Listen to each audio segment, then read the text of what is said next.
Hello, and welcome to the JCC of Metro Detroit's 70th Annual Detroit Jewish Book Fair. My name is Gail Hines, and I am a member of the steering committee. It is my pleasure to welcome you on this Thursday evening to Bugsy Siegel, The Dark Side of the American Dream by Michael Shnayerson. This is the 70th Annual Detroit Jewish Book Fair, and we're celebrating an entire year of book story programming. Join us as we honor the world's first Jewish book fair, highlighting diverse authors, curating new Jewish writing, and promoting the global art of Jewish storytelling. Our festival week, which continues through Sunday, November 14th, is just the beginning.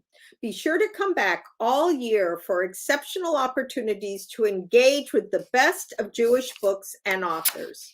To see our full event schedule, watch events you may have missed, and find our online store where you can find Bugsy Siegel, The Dark Side of the American Dream, and plenty of other hand-selected books and gifts, visit our website at culturalarts.jccdet.org/bookfair. If you enjoy this event and other book fair events, please consider becoming a patron or donating to book fair. You can do either or both at our website, culturalarts.jccdet.org/bookfair. We rely on community support to make this annual event possible. So thank you in advance for becoming part of our family. The book fair team would like to thank the following for their support. Day sponsors Andy and Larry Wolf, co-sponsors Bluma and Robert of Blessed Memory, Schechter, and supporters, Center for Michigan Jewish Heritage. I also want to extend our deepest gratitude to the whole book fair committee. Your dedication, innovation, commitment, and hard work have made all of this possible. We have an intriguing event for you this evening, and we want you to be part of it. You can ask questions and offer comments in the YouTube comment section below or by texting the number in the corner of your screen. Our speakers have a great discussion prepared, and they will take as many of your questions as they can. While you're here at our YouTube channel, don't forget to like this video, subscribe to the channel, and click the reminder bell. That way you'll never miss any of the exciting events. The focus of tonight's event is Bugsy Siegel, The Dark Side of the American Dream. We have with us the author of the book, Michael Shnayerson, as well as Mike Smith, archivist of the Detroit Jewish News Foundation, who will moderate the discussion. In a brief life that led to a violent end, Benjamin Bugsy Siegel rose from poverty to ill-gotten riches. Siegel built a kingdom of his own making in Las Vegas that ultimately led to his demise. But along the way, he would gain and lose a fortune, befriend some of the most famous actors in Hollywood and infamous gangsters of his time, and may have been responsible for numerous murders. Michael Shnayerson is an American journalist, contributing editor for Vanity Fair magazine. He is the author of several books and over 75 Vanity Fair stories since 1986. Two of his pieces for the magazine have been developed into films. Our moderator, Mike Smith, is the Aileen and Graham Landau Archivist Chair at the Detroit Jewish News Foundation. He has been an archivist and historian of Detroit and Michigan for over 30 years, including time at Wayne State and the University of Michigan.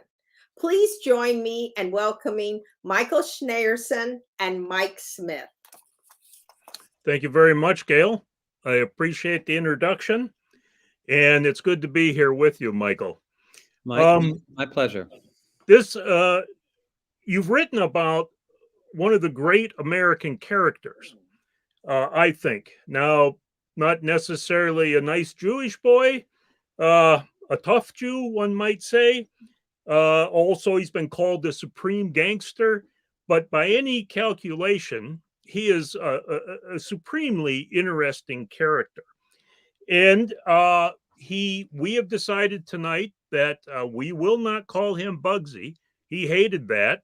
If he was around, he might slap Michael and I around for saying that. So we're going to refer to him as Ben, his preferred name. And he was a dashing, handsome devil. And I'd like to show you a picture of him. And oh, geez, this just happens to be the front page of Michael's book. But he was a good looking guy and a very interesting character. There have been a couple of bios written about Ben Siegel. But I wonder, Michael, if you could start off by telling us, why did you write about Ben Siegel? What did you find intriguing? Sure, Mike. Well, there are a few answers to that. One is that strictly by chance, I happened to be seated next to a woman at a dinner who told me that she was the editor-in-chief of this marvelous series of short biographies called Jewish Lives. And that series has published 50, I think, nearly 50 short biographies of all sorts of American Jews, whether Supreme Court justices or scientists or singers or whatever. But she admitted they had never before done a Jewish gangster. And actually, the fellow who underwrites a lot of the cost of this series, Leon Black, was the one who suggested, why not? I mean, aren't gangsters part of the whole Jewish American story of coming to America and making their way? And of course, that's true. So then the question was, was there enough in what had been done already about Ben, that I should take him on? Or was there too little, or was there too much? As a biographer, you're always sort of seeing what kind of balance of material you have. But I was very happy to learn that the two biographies that have been done were very helpful. One was from decades ago and had wonderful anecdotes. The other was quite modern and had a lot of endnotes. And so they were very different. And they helped me forge my own way with the help of a lot of FBI files, which it turns out are quite readily available on Ben Siegel. So with those two motives, I set out, and I found the whole exercise enormously fun because, as you started to say, I mean, Ben was a murderer. He himself admitted to a dozen or more murders, and yet he was this handsome, charming guy. He was, a gangster of the first degree, consorting with other gangsters that we know the names of, Meyer Lansky, Lucky Luciano, and such. But he had his own unique style and certainly his own story. And the fact that his story ends up with Ben building the Flamingo casino hotel in the sands of Las Vegas is a wonderful place for the story to go, as indeed it does. I wondered about if you could speak a little bit more about your sources.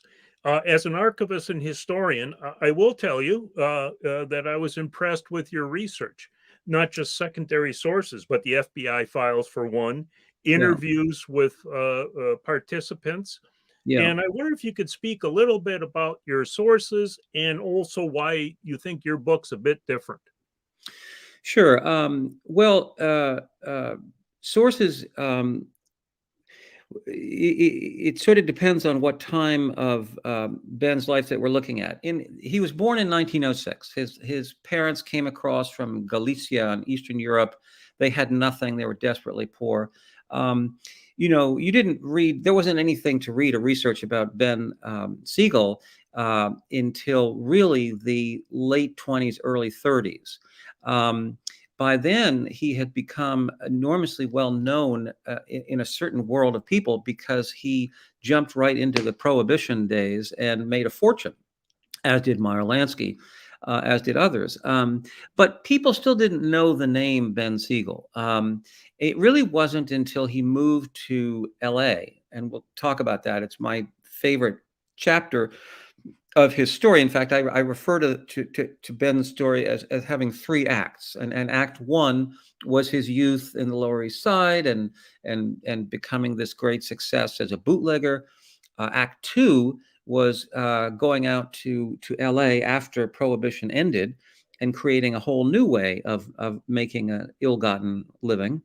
And then Act Three is the Flamingo in Las Vegas. So by the mid 30s, Ben was pretty well known, and the newspapers in LA were, there were probably 6 or 8 newspapers a day in between New York and LA. It was very easy to find information on someone like Ben. But as you say, there were also FBI documents. They come mainly from late in Ben's life when he's building the Flamingo, because by then J. Edgar Hoover has decided that there's no doubt this guy has got to be, hunted down, and they assign a whole SWAT team of agents to basically and sort of hilariously dog Ben's trail as he goes around Las Vegas building the casino. And they are so obvious and sort of ridiculous, these FBI guys, that they don't fool anybody. But they do generate a lot of reports, and these reports eventually were made public. So yes, that was helpful. And as you point out, I was able to interview at some length one of Ben's granddaughters. She, I hasten to add, had not quite been born when Ben died in 1947, but she was able to give me a great sense of the ambiance of the family, the sense that they had the mixed feelings they had about Ben. They appreciated that Ben, in his glory and with his wealth, put his younger brother Maurice through school and medical school. But at the same time, they found him an embarrassment to them. They were good Jews, they were honest Jews, and here was this son who became notorious as a gangster. So anyway, it was what am I saying? Prompt me here. Well, yeah, we were talking about the sources. Yes, And the sources. Okay, so along these lines, yeah. I'm sorry. No, you go ahead. Yeah, along these lines, and then we can move on to some of the actual stories. Yeah. But one thing I'm curious about is how you handled myth versus reality. For Right. example, you point out gangsters rarely tell their own tales, Yeah. at least not the true ones. Yeah. And you're relying on secondhand stories from former gangsters and newspaper reports and many times stories that you cannot really confirm. You can just offer your best guess at what the result was. I wonder how you handled this myth versus reality. It's very tough in this case. I think the best way to handle it is to be honest about it. I sifted through a number of biographies of gangsters in which anecdotes are told just in one way, one version, and I knew enough to know that version was dubious. I think nobody knows for sure, who was in that spaghetti place in Coney Island when a car full of assassins burst in and shot this guy to smithereens. Several books say that it happened. Other books say that Ben Siegel was among those who burst into the restaurant and fired away. In the end, we really don't know. The closest I could come about retelling stories from the early days was to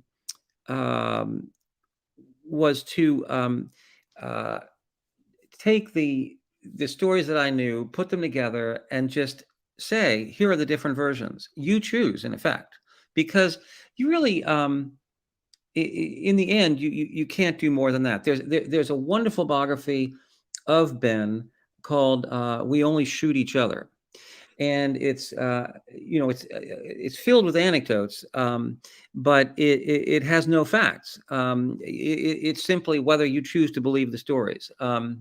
Again, I think if you state the truth up front that you don't know which version of these stories is right, you can still have the right to tell them, and that's what I did. And this leaves a little bit of work for the reader and some speculation, some Yeah, fun, I might add. yeah, Well, speaking, maybe we can go to Ben, the beginning of Ben's sure. history. He's the son of poor Jewish immigrants. How does this experience growing up on New York's Lower East Side in a poor Yeah. area, how does this affect his life? Well, it certainly was tough for anyone who grew up in that time, and it helped a lot if you were very talented as a musician of some kind, a vaudevillian. Then you might actually rise out of poverty by dint of your talent. But for someone like Ben, who had no such apparent talent, and whose parents were desperately poor, um, it was a brutal upbringing. I mean, there were as many people on the streets of the Lower East Side as there were in the same geographical chunk of India. There were people, kids, from an early age, just wandering around. Their parents didn't make them go to school. Many of them got into gangs. Ben was in an early childhood gang. And that was one way that he learned to be as tough as he was. Kids who joined those gangs were often threatening the push cart peddlers and threatening to burn their pedal, their carts, or to poison their horses. I mean, these kind of things happen all the time. So you had to grow up very tough to cope with that. Also, if you were in, let's say, a Jewish gang of kids, there was an Italian gang, and they were going to be just as tough, or an Irish gang. I mean, they're going to be just as tough. So that if you came around the corner, you might just get creamed. And that was, anyway, you had to be very tough to do that. Ben, from an early age, was notorious for his violence. And I, in the end, it's one of those things you can't be absolutely sure on why he was more violent than the other kids on the street, but he was. And one thing that happened early on that really sort of changed his whole life was that he was involved in some sort of street fight, and he was about to get hit by someone, and he had seen a gun on the ground, and he picked it up, thinking he was going to shoot one of these kids he was in a fight with. And this is when he was about 15 years old. Suddenly, this little kid from the shadows pulls him aside and says, "What are you doing, you schlemiel? I mean, this is how you get caught and then put in jail for 10 years having a gun like this." Well, this was Meyer Lansky, and Meyer Lansky was about 4 years older than Ben. He was much shorter and frailer in a way than Ben, and they became very much best friends for the rest of their lives, in part because Ben could be such a good bodyguard, in effect, for Meyer, and because Meyer was so smart about the numbers.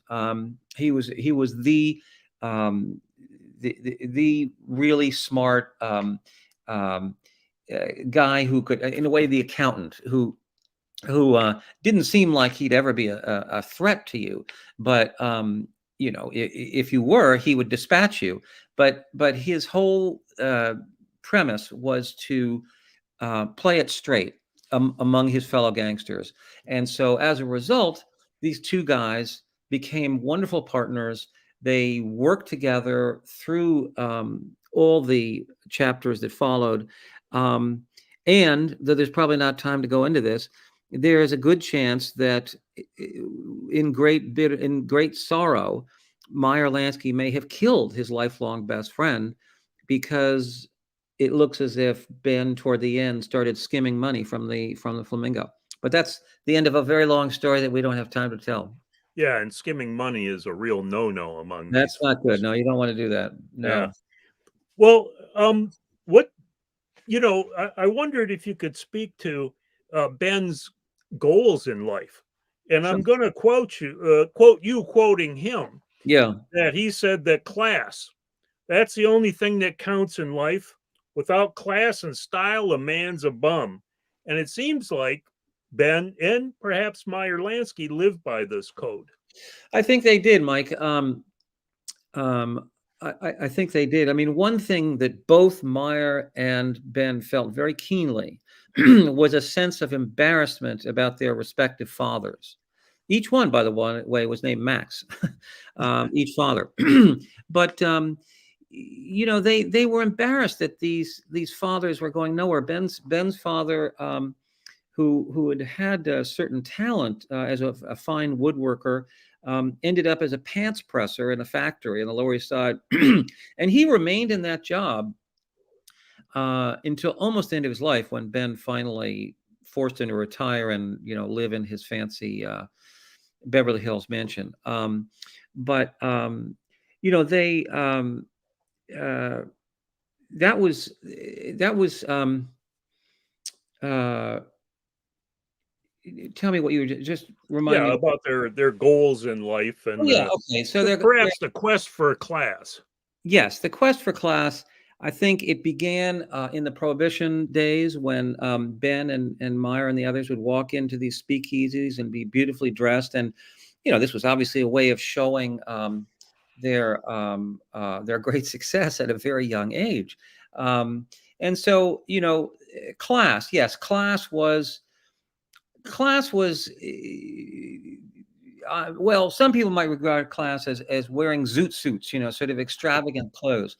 But Ben and Meyer learned early on from a mentor, Arnold the Brain Rothstein, who was a brilliant gambler, died early, kind of went nuts from overextending himself as a gambler. But he really knew clothes, he knew liquor. When Prohibition came on, he was the guy who said, let's do this in a really classy way. Let's get contraband liquor from England and bring it by ship over to New York.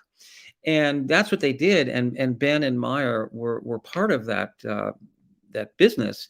And they only did it with the top rate booze. And that's sort of analogous to what you're saying. I mean, as far as class went. And, there's one little detail I'll give you that sort of goes to this point about class. When Ben was out in LA, every night he would take a Reader's Digest, I guess it was, and they had a section in there called, improve your word strength. And so Ben would lie in bed reciting these words to improve his vocabulary. Because if he improved his vocabulary, he would be a classier guy.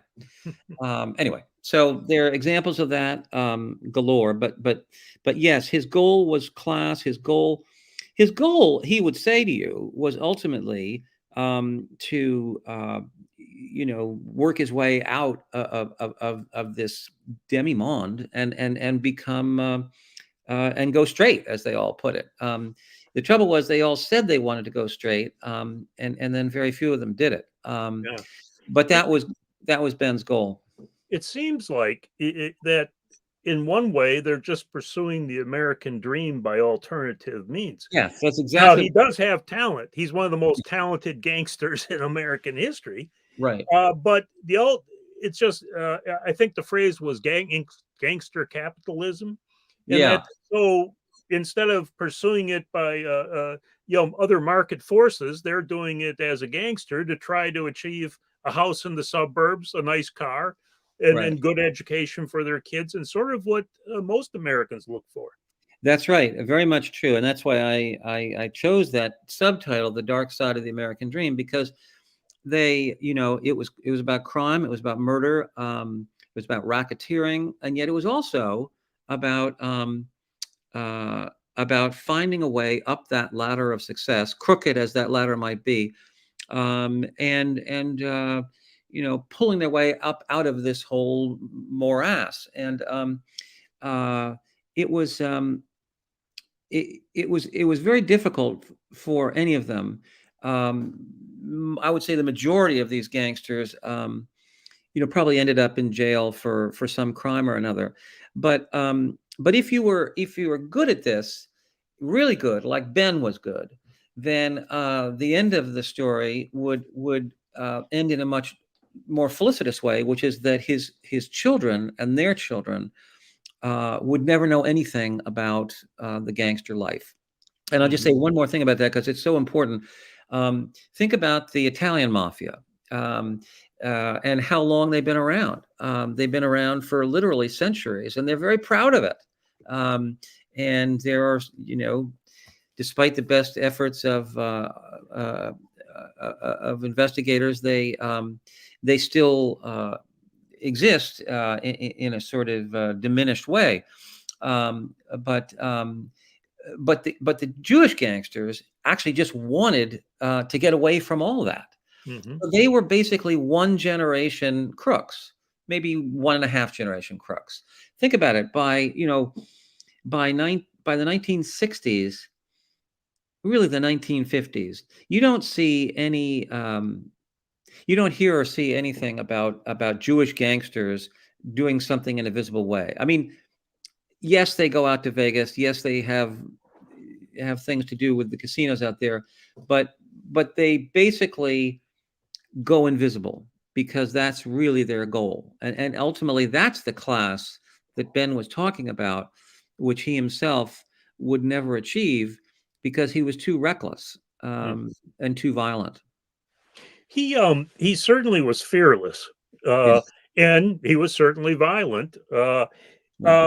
Was he simply a sociopath, or as one FBI report stated, insane along certain lines, quote unquote? What do you think of his character? I like that.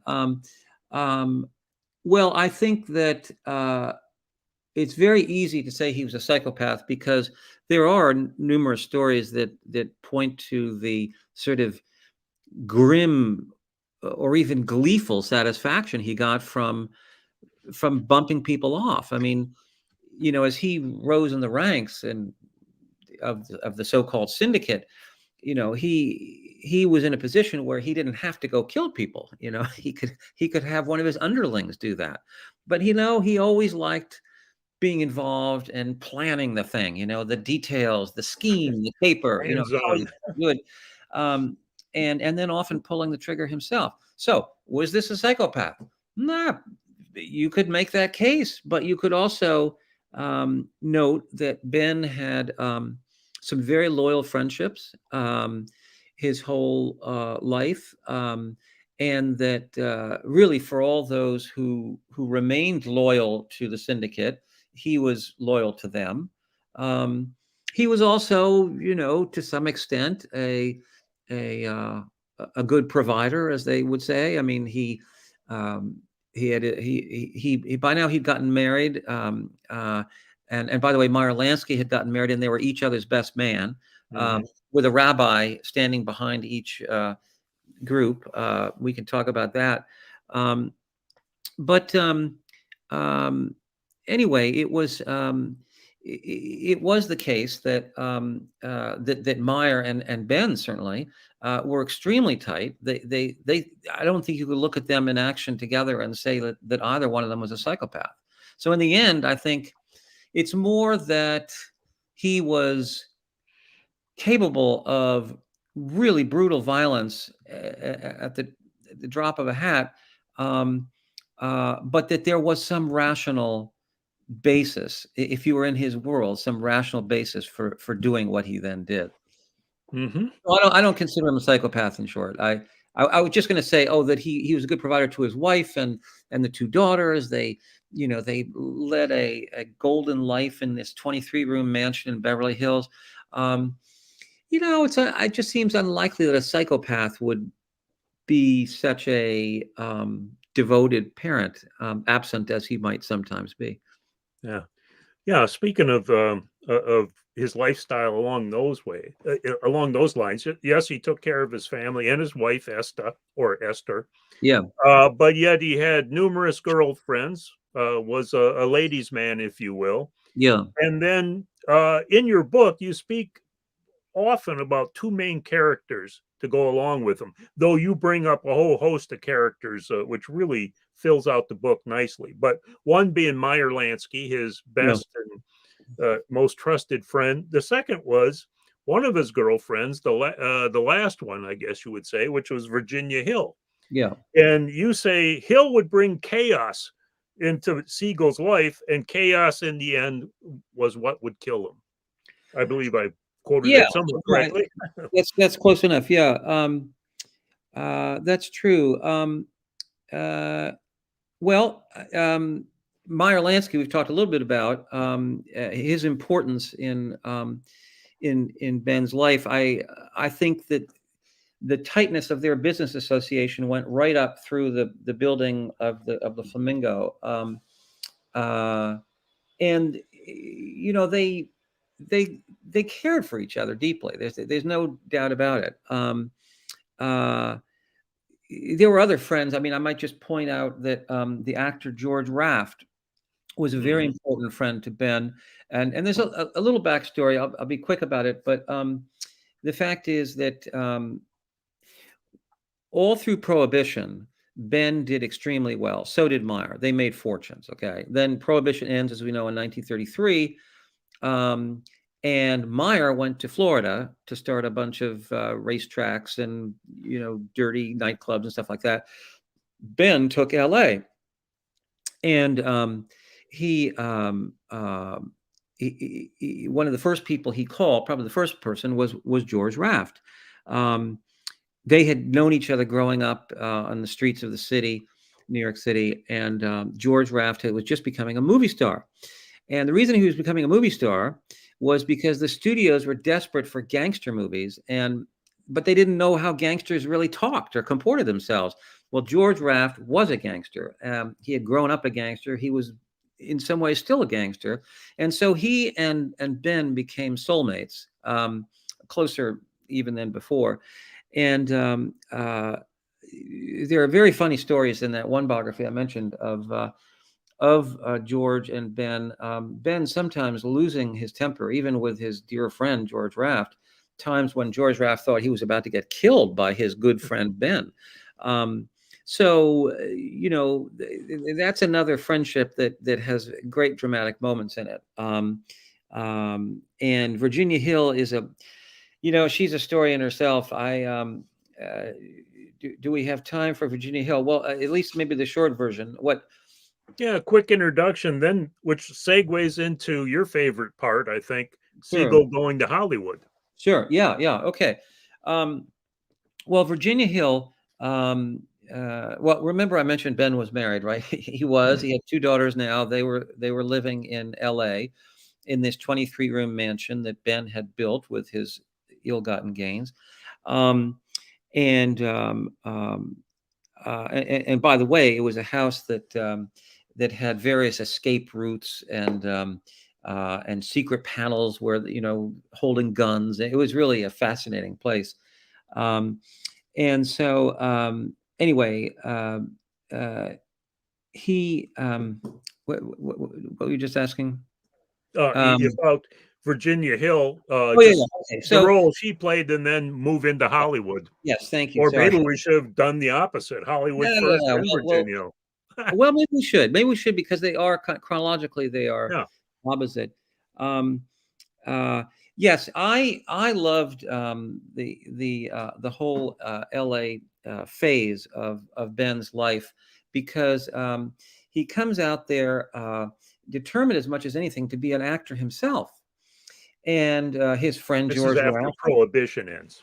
Yes, this is right after Prohibition ends, and he needs a new life. Ben does, so he goes to L.A., calls George Raft. They go to the track together. He starts to learn about how things work out in L.A., and he gets involved with various racketeering things that give him a lot of money, and then he has this he has this great desire to be an actor.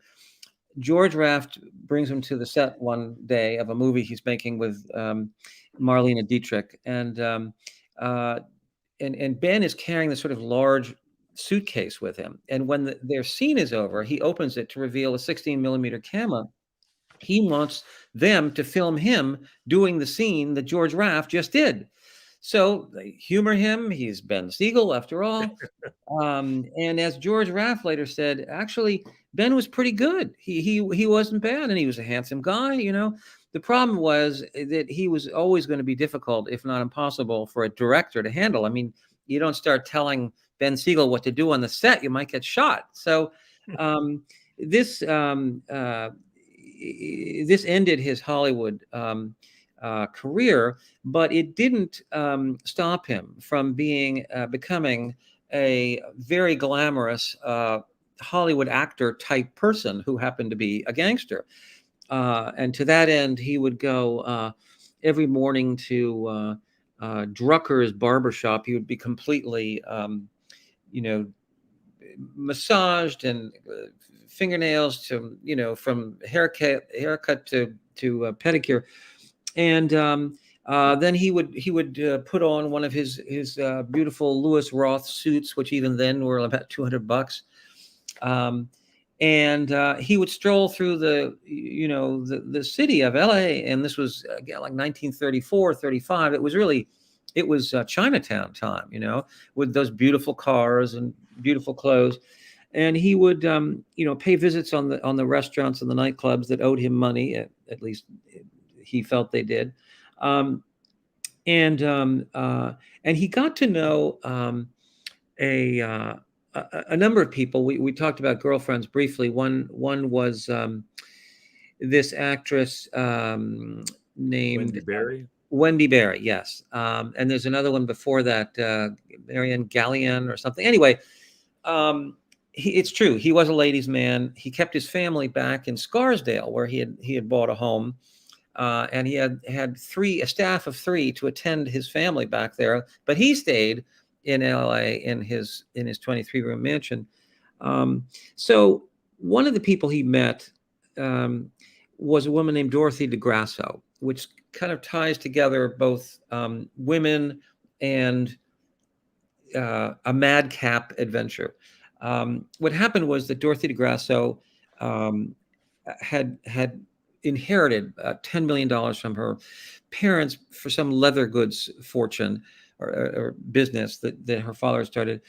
And she had married an impoverished Italian nobleman in that fine tradition in which Americans supplied the money and the European nobles supplied the title.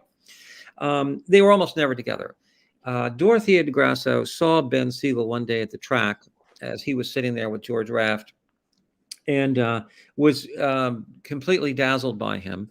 And shortly after began hanging around with him.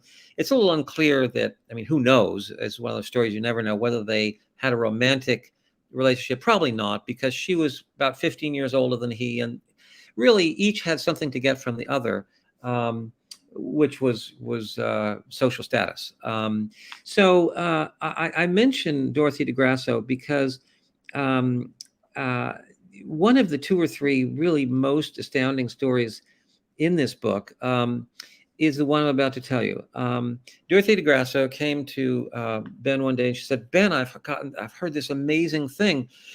There's a treasure in this island off Costa Rica. And this old man showed me the map and how to find it." So Ben's eyes widened. He said, "My God, the treasure, we've got to find it." And you just can't believe that a grown-up would do this. He actually rented a boat and hired a crew, and he and Dorothea Degrasso went together down to Costa Rica to find this island and the treasure that would be lying under a palm tree or something. Well, wouldn't you know, they got down there with their crew who had, drills and jackhammers and whatnot. They drilled on this godforsaken island for about 10 days, found nothing, of course, and went home all bedraggled. Somehow this story got to one of the Los Angeles newspapers. And Ben, this was like 1938. He was just starting to get better known, although he was fairly low key at his design. Still, at any rate, here was this article about this crazy guy who'd gone to this island and looked for hidden treasure. So that interested a young man named Bill Hoy, who was an aspiring journalist. He read that story and he did something rather clever. He took a stack of magazines, current magazines, over to the 23-room mansion, knocked on the back door. The maid opened the door. He came in and he sold. He said, "I'm just here selling magazine subscriptions. Can you buy a few?" One thing led to another. He was a charming guy, and he ended up being a caretaker to the children, the two young daughters. Now, Ben was not there. Ben was off, still coming back from his crazy adventure. So this young guy, Bill, spent several days taking care of the kids. Christmas came, he dressed up as Santa Claus, all the while thinking, gee, I wonder where Ben is. And one night, shortly before New Year's, he opened the door to see Ben Siegel giving him a murderous glance, because apparently Ben's wife had never mentioned that this young man was there as their butler, in effect. And Bill thought he was about to be killed for that, but he managed to talk his way into continuing with this job for Ben. That first night when he was there, Ben was back. There was a conference of gangsters, all in Ben's big living room. And Bill, the 18-year-old, was down the hall on his hands and knees, looking at these guys, or hearing them, and seeing their multicolored socks just down through the open door. With that, he decided it was really probably a good idea to get away from this place, because if Ben found out that he had been essentially spying on his family, who knew what would have happened? Anyway, he got out. He escaped probably hours before Ben figured out who he was. A year later, he saw Ben in an LA night spot, and Ben just gave him this murderous look. And the kid knew that, Ben had figured out who he was, and could very well have gone after him, but didn't. Anyway, ask another So question. the Hollywood years were interesting, but maybe we could move on to the third phase, which will still include Virginia Hill in a big way. Yes, and that is moving to Vegas. Now, a lot of people will, or the myth perhaps, or just a common knowledge, is that Ben Siegel is the father of Las Vegas. right. And this is hardly the case, as you No, I point don't. out in several ways. But if Yeah, you could speak about his role in Las Vegas, sure. and the role Virginia Hill played too, and it ultimately leads to his demise. Sure. Well, as I said, Act One was his childhood. Act Two was L.A. Act Two ended in the late 30s because of his involvement in a gangland murder of a guy named Big Harry Greenberg. And Big Harry Greenberg was sort of a blabbermouth. He said too much to too many people, and the syndicate decided to knock him off. And Ben, with his usual propensity for having fun by participating in these murders, actually planned the thing and shot him. And this time didn't just sort of get away with it.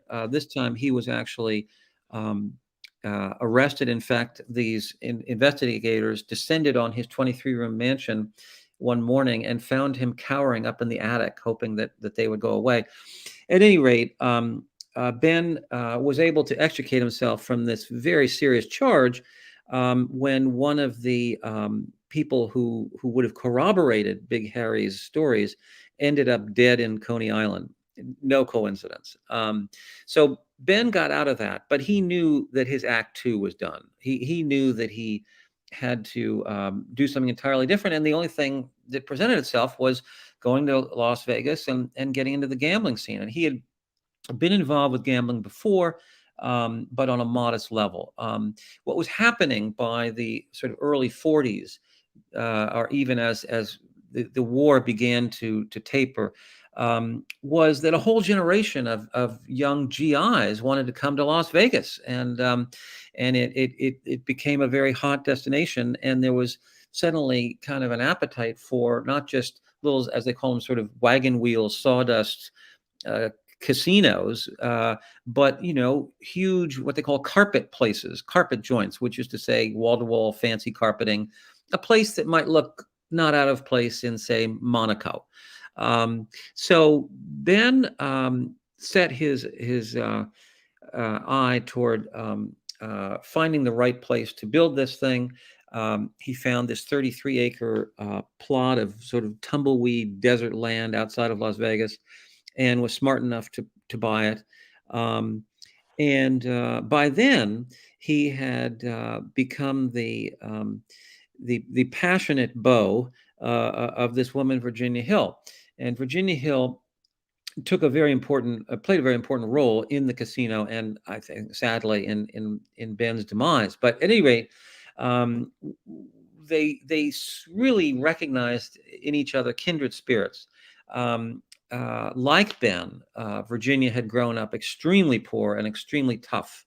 In her case, Bessemer, Alabama. And she had left at a very early age, gone up to Chicago for a World's Fair, kind of ingratiated herself with all these gangsters because she was a cute looking girl and she was tough and they liked that. And she became a courier, in effect, for the mob, very trusted, bringing money here and there. Money that, as one person said, looked like lettuce. It was just, soft and moist and plentiful. And it was through a gangster named Joey Adonis. At least that's the best bet that people have. It was through Joey Adonis that Virginia was introduced to Ben, and they completely fell for each other. One of the things that he most liked about her was that he couldn't control her. She had a lot of money now on her own from these interactions with the gangsters, and she didn't need Ben for anything. And when he tried to act, imperious, she just swatted him down or walked away. So of course he loved that.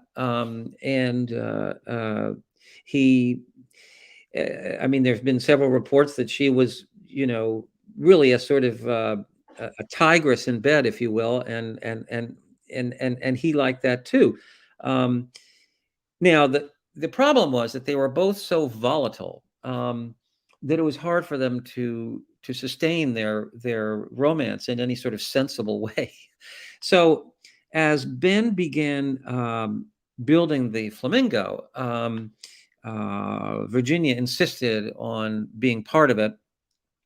She really didn't know what she was doing, and nor did Ben. They brought in a guy named Billy Wilkerson, who was the most admired creator of fancy hotels and restaurants in LA in the 30s. And he had the capacity to build this thing. But Ben was so, so irrational about it by then that and perhaps a bit paranoid about working with anyone else, that he eventually pushed Wilkerson out of the picture. The bills began just going sky high, to the point where this casino hotel, which had been planned for $1 million and to which Ben's fellow gangsters had contributed that money, was now going up to like $3, $4, $5, eventually $6 million. $6 million in 1946 was a lot of money.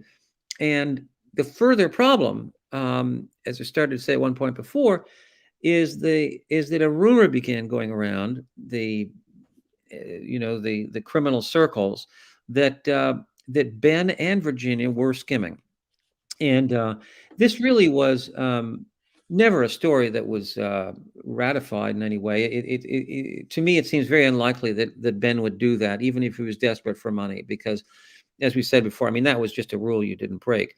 But they didn't trust him now. They didn't trust Virginia.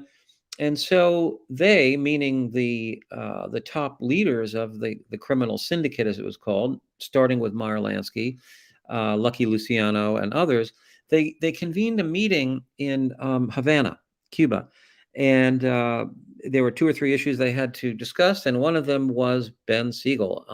And the conclusion seems to have been that despite Meyer Lansky's best efforts to soothe the situation, the decision was made, and someone at some time was going to kill Ben Siegel for having betrayed them.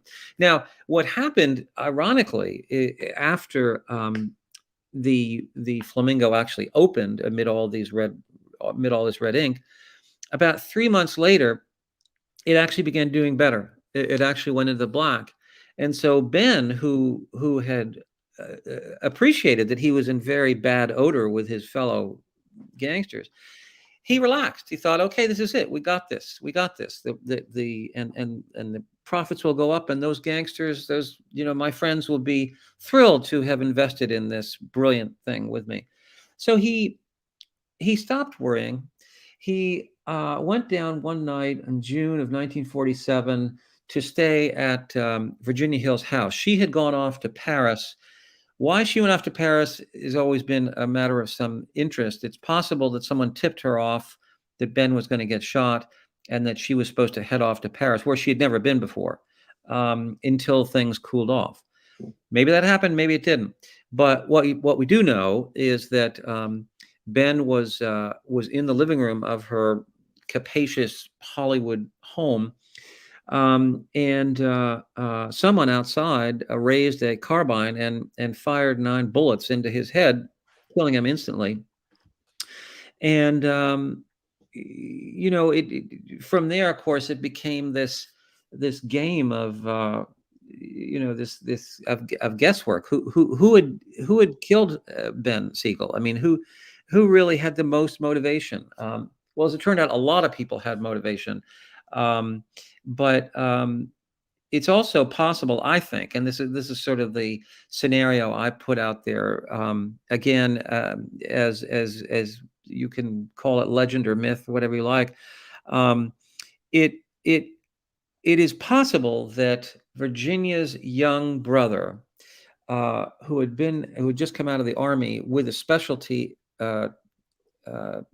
ability in carbines, had decided to shoot and kill Ben Siegel because he was treating his older sister, so badly. And there was also the fact that if Virginia was skimming, then the only way she was going to avoid being shot herself was to turn in Ben and have him have his death be the way she got off the hook. And there are a number of people who believe in this theory. One of them is Nick Pileggi, the fascinating crime writer who wrote the book Goodfellas. It makes sense because, as he said, one thing is mafia guys never shot each other with rifles. I mean, it just never happened. They used pistols, or they knocked you over the head with a lead pipe and buried you in the desert, but they didn't use rifles. So anyway, this is my well, it's my moment for anyway. Ben seems to be the epitome of live hard, die fast. Yes, he did indeed. So we're at the point where maybe a couple questions. Sure. One was that we had earlier was about Bugsy's children. What happened to his family after he was assassinated? Sure. Well, he had 2 daughters. They were born in about 1930-31, and he died. So they were like 17 years old, 16, 17 years old. And they had a terrible experience that would never leave them, which is that their mother and father were getting divorced. That had been decided. Ben was definitely going to spend, he thought, the rest of his life with Virginia Hill, but he was going to have a nice summer with his daughters. And he put them in New York on a train, or the mother put them on a train out to California, and about 100 miles before it reached the terminus, it came to a stop in the desert, and a big black car came up, and the 2 girls were put into the car, and they were driven to a relative's home where they heard that their father had just been shot and killed. So what happened to them? One of them, a couple years later, got married to a low-level gangster. And Meyer Lansky was the best man, or the one who gave the daughter away. And there's a wonderful picture of him standing in the back. The daughter has her veil on, and next to her is no, it just has a veil on, and there behind her is Meyer Lansky, looking very grim and earnest. The other daughter, anyway, so that daughter remained in good touch with Ben's her father's colleagues, because they did help pay for her lifestyle. The other daughter wanted nothing to do with that lifestyle or any other aspect of the Jewish gangster world, and so she married some real estate guy at 16 in some Midwestern state, and was basically never heard from again. And So, then you did interviews with a granddaughter. yes, I did interview the granddaughter.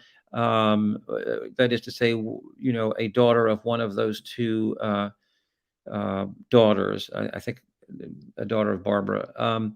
And as I say, she wasn't born yet when Ben was shot, so she doesn't know the kind of things you would wish that she did.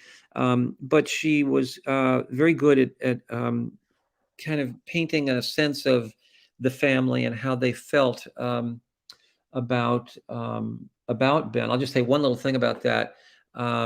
This granddaughter, as she got older, would periodically visit her mother, that is to say, one of Ben's daughters, at the little apartment on East End Avenue in New York City, where she now lived. Imagine this.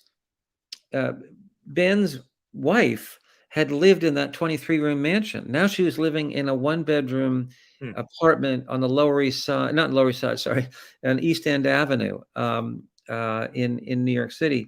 And there was that room, the bedroom was always kept closed. But one day, Barbara's daughter opened the door. Her mother was in the kitchen making a tuna fish sandwich, because that's what she always had. And there inside were all these pictures of Ben and Esther.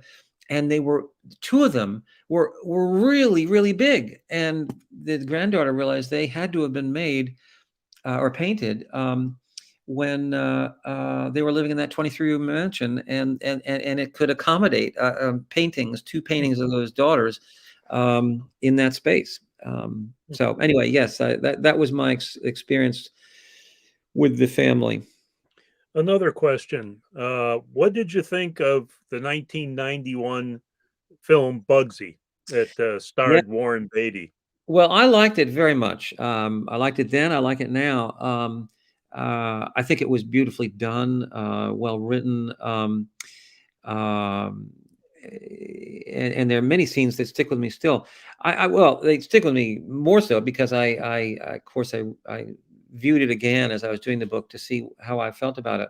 And I still think it's very good. I think the portrayal of Ben is spot on by Warren Beatty. In fact, I wish, of course, I wish that it hadn't been done. Maybe I could do it.